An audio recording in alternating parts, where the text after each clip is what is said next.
Biological Energy Solutions would like to explain to you the advantages of processing your own oilseed crops for oil and meal.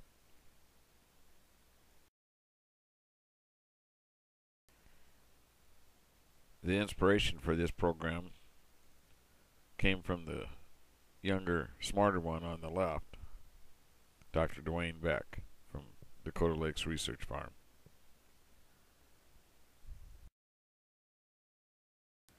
My name is Alan Beck, and I became enthused about oil processing after seeing the KEK press at Dakota Lakes Research Farm. Should farmers process their own oilseed crops? Should they produce their own protein meal, produce fuel for their diesel equipment, provide extra income for their farm, save on transportation of oilseed crops, and save on transportation of protein meal? We'll try to answer this in the next few minutes.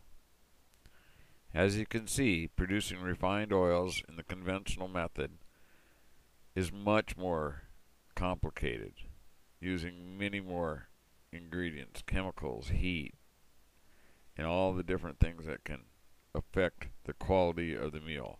Whereas the cold pressed, unrefined oil is simple, easy on the crops, and produces, in our opinion, a better product. Today we will look at biodiesel and straight vegetable oil. What is biodiesel? Biodiesel is made from a chemical reaction that uses alcohol, usually methanol, and a strong base compound, usually lye, to split vegetable oil into components. The ester component of the oil is what is known as biodiesel, and the separated product is glycerin. The separated ester has a lower viscosity than the original oil. Either new oil or waste restaurant fryer oil could be converted into biodiesel. Rudolf Diesel, the designer of the diesel engine, firmly believed the utilization of biomass fuel to be the real future of this engine. After Rudolph's death, the petroleum industry developed a cheap byproduct diesel fuel. Large volume production occurs mainly in Europe, with production there now exceeding 1.4 million tons per year. What are the benefits of biodiesel and biofuels? Well, they add value to farm crops. It lets you utilize rotation crops and cover crops, creates a byproduct of high protein livestock feed, and is environmentally friendly. There are many oilseeds that you can use to produce oil and meal. Some of them are soybean, canola, safflower, rapeseed, sesame seed, cottonseed, sunflower, camelina, flax, black cumin seed, jojoba seed, and hemp. How does biodiesel and SVO affect engine performance? Well, a University of Idaho study found that biodiesel can also increase power performance. Unmodified engines using vegetable oils were compared with engines using petroleum fuel.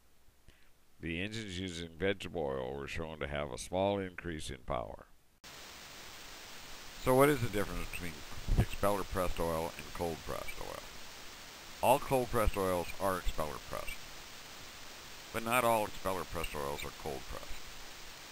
Expeller pressing is a chemical-free mechanical process that extracts oil from seeds and nuts. It is an alternative to the hexane extraction method used for many conventional oils. But added heat and allowing the temperature of the oil and meal to go above 122 degrees Fahrenheit, the oil is still expeller pressed, but it is not cold pressing. Cold pressing says that no external heat is applied to cold pressed oil or meal. Europe has rigorous standards in place for the terminology of cold pressing. It is fully unrefined oil extracted at temperatures below 122 degrees Fahrenheit. Unfortunately, in the U.S. and North America, the phrase cold press has been used wrongly or erroneously for a number of years. Pictured here are a Fendt tractor in the field, me standing in front of a Fendt sign, and the Fendt 820 tractor was designed to use straight vegetable oil with no modifications to the engine. This truck in Germany is used to deliver straight vegetable oil for fuel and feed, and it has 600,000 kilometers, or about 360,000 miles, on straight vegetable oil. This Fendt tractor and the Mercedes tractor to the left both use straight vegetable oil and have over 3,500 hours on the machines with no problems. Here are the advantages of cold-pressed SVO. You have less environmental risk, no cyclohexane. You reduce the amount of transportation costs.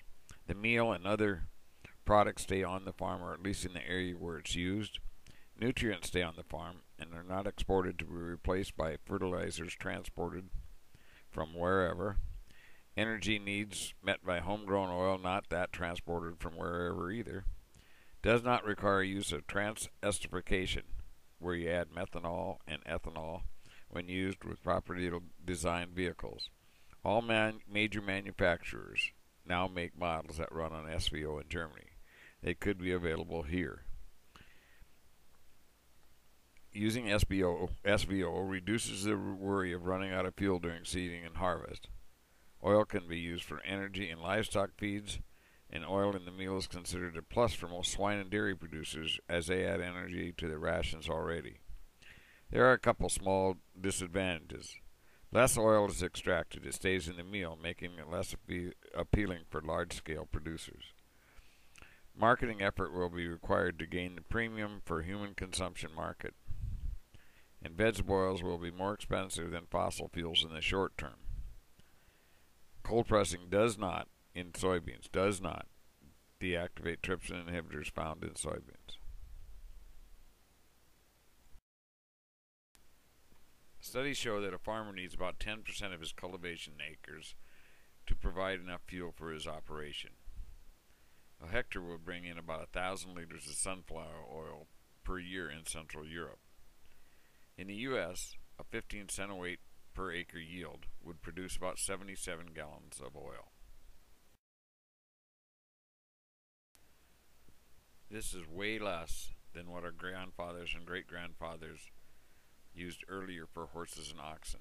In the age of the horse and the oxen, it took 25% of the agricultural acres to care for the traction engines.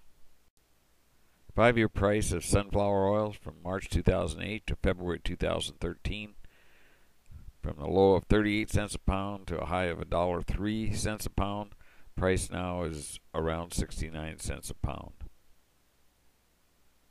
These prices are from indexmundi.com commodities. According to the National Sunflower Association, on March 22nd, 2013, the price at Goodland, Kansas was $25.87 a centimweight. This is color-coded to help you understand where the prices came from. 1 centimweight of sunflowers are 100 pounds, and they're worth $25.80. 1 centimweight of sunflowers has 42 pounds, or 19 kilograms of oil, worth $28.98. You can remove 36% of that and have a value removed of $24.84. There are 58 pounds of dry meal in 1 centimweight of sunflowers, and that's worth $6.38. There are 64 pounds of oil and meal left in cold-pressed sunflowers, and that has a value of $10.52. Total value of oil and meal in 1 centimweight of sunflowers is $35.36. That leaves a gain value per centimweight of $9.56. Selling the oil and only valuing the meal for its dry meal value gains you $6.08. So at 15 centimweight an acre, you pick up $143.40.